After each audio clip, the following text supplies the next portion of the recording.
ಕಳೆದ ಕೆಲವು ದಿನಗಳ ಹಿಂದೆ ಬೆಂಗಳೂರಿನ ನೆಲಮಂಗಲ ರಸ್ತೆಯಲ್ಲಿ ವೋಲ್ವೋ ಕಾರಿನ ಮೇಲೆ ಟ್ರಕ್ ಒಂದು ಬಿದ್ದು ಒಂದೇ ಕುಟುಂಬದ 6 ಮಂದಿ ತಮ್ಮ ಪ್ರಾಣವನ್ನ ಕಳೆದುಕೊಂಡಿದ್ದರು.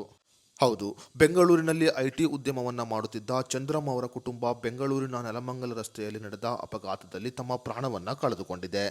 ಮೂಲತಃ ಮಹಾರಾಷ್ಟ್ರದವರಾದ ಚಂದ್ರಂ ಅವರು ಬೆಂಗಳೂರಿನಲ್ಲಿ ಐಟಿ ಉದ್ಯಮವನ್ನ ಮಾಡುತ್ತಿದ್ದರು. ಇನ್ನು ಕ್ರಿಸ್ಮಸ್ ರಜೆಯ ಕಾರಣ ಬೆಂಗಳೂರಿನಿಂದ ವಿಜಯಪುರಕ್ಕೆ ತೆರಳುತ್ತಿರುವ ಸಮಯದಲ್ಲಿ ಈ ಅಪಘಾತ ಸಂಭವಿಸಿದೆ. ಬೆಂಗಳೂರಿನ ನೆಲಮಂಗಲ ರಸ್ತೆಯಲ್ಲಿ ನಡೆದ ಈ ಅಪಘಾತದಲ್ಲಿ ಚಂದ್ರಂ ಅವರ ಕುಟುಂಬ ತಮ್ಮ ಪ್ರಾಣವನ್ನ ಕಳೆದುಕೊಂಡಿತ್ತು. ಚಂದ್ರಂ ಮತ್ತು ಅವರ ಹೆಂಡತಿ ಸೇರಿ 6 ಮಂದಿ ಈ ಅಪಘಾತದಲ್ಲಿ ತಮ್ಮ ಪ್ರಾಣವನ್ನ ಕಳೆದುಕೊಂಡಿದ್ದರು. ಇನ್ನು ಈಗ ಚಂದ್ರಂ ಅವರ ಕುಟುಂಬಕ್ಕೆ ಇನ್ನೊಂದು ಆಘಾತ ಎದುರಾಗಿದೆ.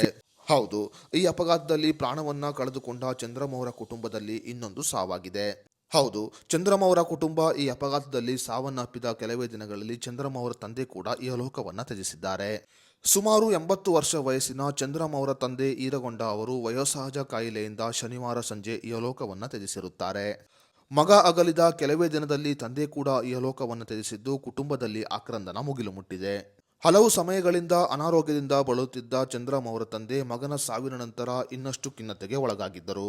ಅನಾರೋಗ್ಯ ಸಮಸ್ಯೆಯಿಂದ ಬಳಲುತ್ತಿದ್ದ ಚಂದ್ರಂ ಅವರ ತಂದೆ ಮಗನ ಅಗಲಿಕೆಯಿಂದ ಇನ್ನಷ್ಟು ಖಿನ್ನತೆಗೆ ಒಳಗಾಗಿ ಈಗ ಅವರು ಕೂಡ ಇಹಲೋಕವನ್ನ ತ್ಯಜಿಸಿದ್ದಾರೆ. ಚಂದ್ರಂ ಅವರ ಕುಟುಂಬದಲ್ಲಿ ಸಾವಿನ ಮೇಲೆ ಸಾವಾಗುತ್ತಿದ್ದು ಇದು ಅವರ ಕುಟುಂಬಸ್ಥರ ಬೇಸರಕ್ಕೆ ಮತ್ತು ಆಕ್ರಂದನಕ್ಕೆ ಕಾರಣವಾಗಿದೆ.